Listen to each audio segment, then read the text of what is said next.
नमस्कार दोस्तों, मैं राजदेव सर और मैं आपका स्वागत करता हूं जीएस विथ राजदेव सर के इस यूट्यूब चैनल पर। राष्ट्रपति से संबंधित मैंने 2 वीडियो बना चुका हूं और वो प्ले लिस्ट पर आपको मिल जाएगा, उसको देखिए। उसके बाद इसको समझने में थोड़ा सा और सरल लगेगा। आज हम लोग बात करेंगे राष्ट्रपति का निर्वाचन यानी राष्ट्रपति का चुनाव। राष्ट्रपति के चुनाव में कौन कौन भाग लेते हैं और राष्ट्रपति का चुनाव कैसे होता है, किस विधि से। सबसे पहले जानेंगे कि राष्ट्रपति का चुनाव कैसे होता है। यह भी क्वेश्चन पूछ लिया जाता है। तो राष्ट्रपति का चुनाव एकल संक्रमणीय गुप्त मतदान आनुपातिक विधि द्वारा यह प्रत्यक्ष तरीके से होता है। एकल संक्रमणीय कहने का मतलब यह हुआ कि राष्ट्रपति के चुनाव में जितने भी उम्मीदवार रहते हैं सबको एक एक करके वोट देना पड़ता है। यह हो गया एकल संक्रमणीय गुप्त मतदान।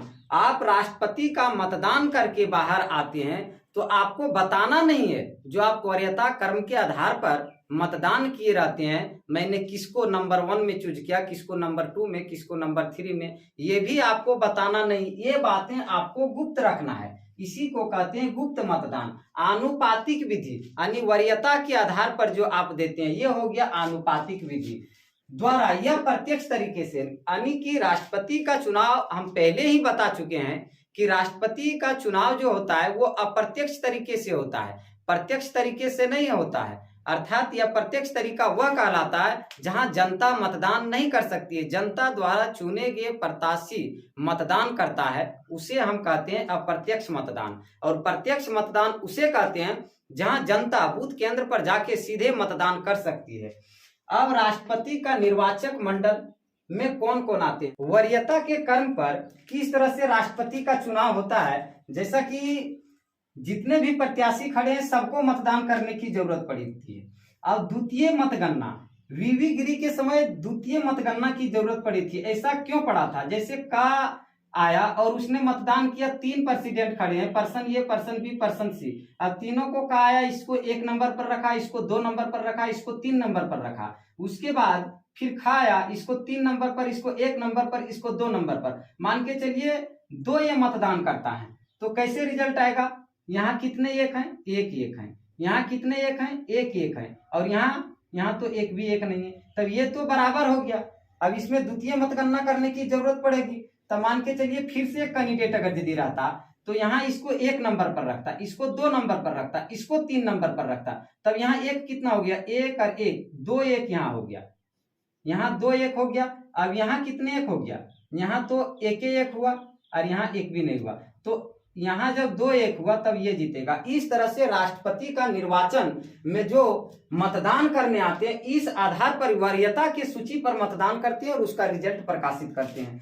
अब बात आती है राष्ट्रपति का निर्वाचक मंडल में भाग कौन कौन लेते हैं। तो इसके निर्वाचन में भाग लेते हैं संसद के दोनों सदन यानी लोकसभा, राज्यसभा और विधानमंडल के निर्वाचित सदस्य। अब निर्वाचित सदस्य कहने का मतलब यह हुआ, अब यहां भी याद रखेंगे संसद के कुल सदस्य इसमें भाग नहीं लेते हैं। संसद के दोनों सदनों के निर्वाचित सदस्य, कुल सदस्य और निर्वाचित सदस्य में अंतर है। अब यहाँ भी विधानमंडल के जो है निर्वाचित सदस्य भाग लेते हैं, बल्कि कुल सदस्य भाग नहीं लेते हैं। अब फंसाने वाला यहाँ ऑप्शन में दोनों लिखा रहेगा, आपके एग्जाम में लिख देगा, क्वेश्चन पूछ देगा कि राष्ट्रपति के चुनाव में भाग लेते हैं विधानमंडल के निर्वाचित सदस्य, विधानमंडल के कुल सदस्य।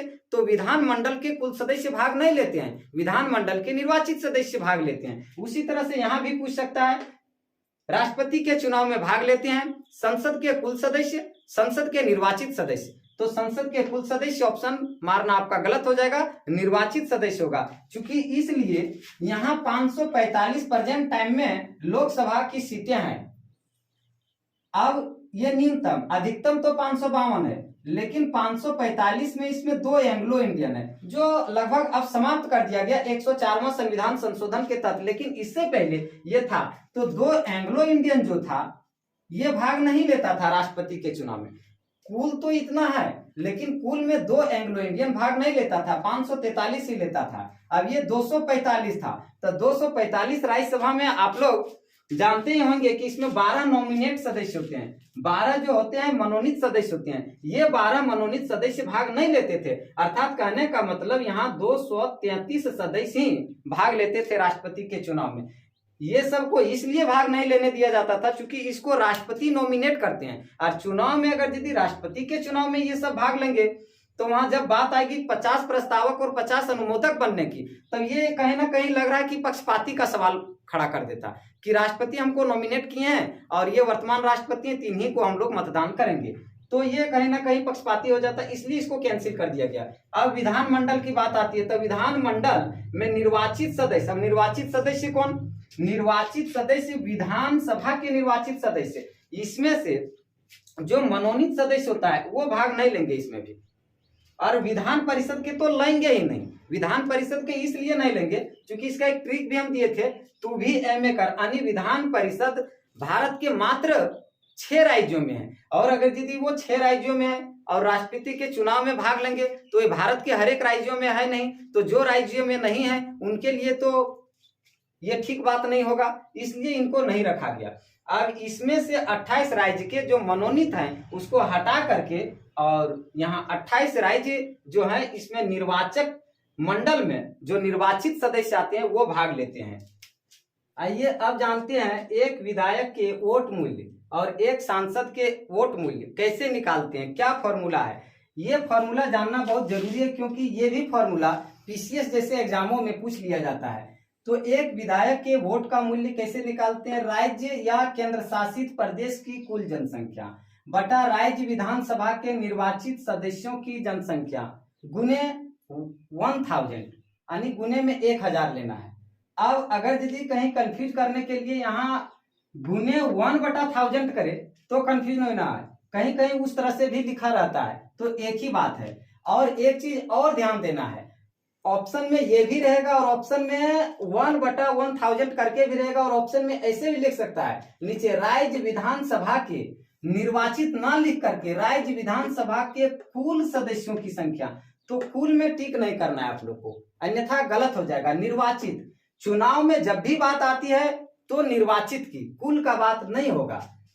जैसे कि कैसे निकालना है, सपोज दैट अगर यदि झारखंड का एक एमएलए का वोट मूल्य निकालना है तो झारखंड की कुल जनसंख्या लेना है और झारखंड के विधानसभा के निर्वाचित एमएलए जितने भी हैं उसका संख्या लेना है, गुने 1/1000 करना है। जो भी निकल करके आ जाएगा वो आपका एक विधायक का वोट मूल्य निकल करके आ जाएगा। उसी तरह से अगर यदि केंद्र शासित प्रदेश दिल्ली और पुदुचेरी जहां पर विधानसभा की सीटें हैं और वो राष्ट्रपति के चुनाव में भाग लेते हैं, तो उसको अगर यदि निकालना रहे तो दिल्ली है तो सपोज दैट यहाँ दिल्ली का पॉपुलेशन लेंगे यानी जनसंख्या, और राज्य विधानसभा के निर्वाचित सदस्य वहां के जो एमएलए जितने निर्वाचित होंगे उसका संख्या लेना है और उसके बाद गुने में 1000 करना है, तो ये आपका दिल्ली का एक एमएलए का वोट मूल्य निकल करके आ जाएगा। उसी तरह से आपको पंजाब का निकालना हो, हरियाणा का निकालना हो, छत्तीसगढ़ का निकालना हो, जहां का भी निकालना हो,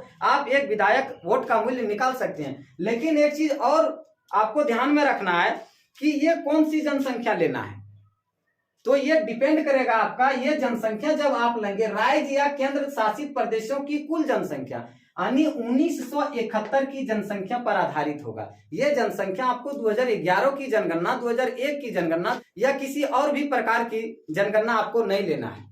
तो इस तरह के जनसंख्या को आपको नहीं लेना है, 1971 की जनसंख्या को लेना है। जब नेक्स्ट में संशोधन किया जाएगा उस पर डिपेंड करेगा फिर कौन सी जनगणना के आधारित रखा जाएगा। उसमें शायद आपका कहीं हम बुक में पढ़े थे कि 2001 की जनसंख्या रखा जाएगा, 1971 अभी रखा जा रहा है, जब संशोधन होगा तो 2001 की जनसंख्या को वहां पर रखा जाएगा। अब उसी तरह से एक सांसद के वोट का मूल्य, एक सांसद के वोट का मूल्य कैसे निकाला जाता है, तो यहाँ इसका फॉर्मूला सभी राज्य विधानसभाओं के निर्वाचित सदस्यों के मत मूल्य का जो, यानी जितने भी राज्य हैं, हर एक राज्य, भारत के 28 राज्य हैं, तो 28 राज्यों के विधानसभाओं के निर्वाचित सदस्यों का मत मूल्य का जो बटे संसद के दोनों सदनों के निर्वाचित सदस्य का जो। अब संसद के दोनों सदन यानी कहने का मतलब संसद के दोनों सदन, अब संसद के 2 भाग हैं, एक लोकसभा और एक राज्यसभा। तो इसके निर्वाचित सदस्य, इसका कुल कितना है, राज्यसभा में 245, लेकिन -12 कर दीजिएगा, किस लिए, क्योंकि ये नॉमिनेट सदस्य हैं, तो कुल नहीं लेना है, निर्वाचित लेना है, तो आपका बच जाएगा 233। अब लोकसभा का, तो लोकसभा का 545 है, इसमें भी पहले 2 माइनस होता था, अब माइनस नहीं होगा, इसको समाप्त कर दिया गया एंग्लो इंडियन को 104वां संविधान संशोधन के तहत। तब इस तरह से उसमें पहले लिया जाता था 543, और इसको दोनों को जोड़ करके 500 और 200 700 और इधर 76, ये सब जोड़ करके और यहाँ भाग लगा दिया जाता था। कहने का मतलब ये हुआ, एक संसद का अगर यदि आप वोट मूल्य निकालेंगे तो वोट मूल्य निकल करके आएगा 708।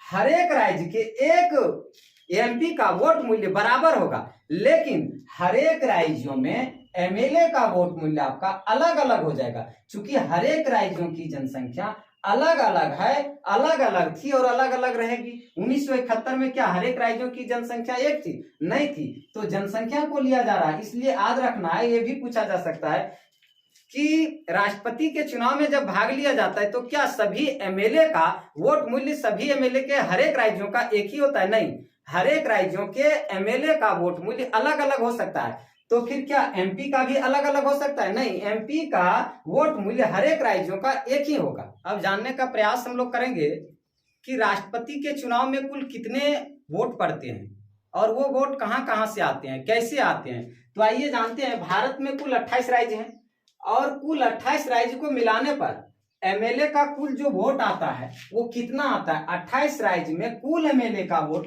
5,49,495 आता है, जबकि एमपी का कुल वोट 5,49,498 आता है। इस प्रकार से राष्ट्रपति के चुनाव में लगभग 11 लाख वोट पड़ते हैं।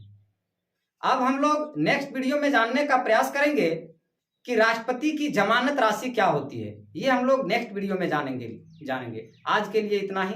अगर यदि वीडियो अच्छा लगे तो अपने दोस्तों के पास भी शेयर करें।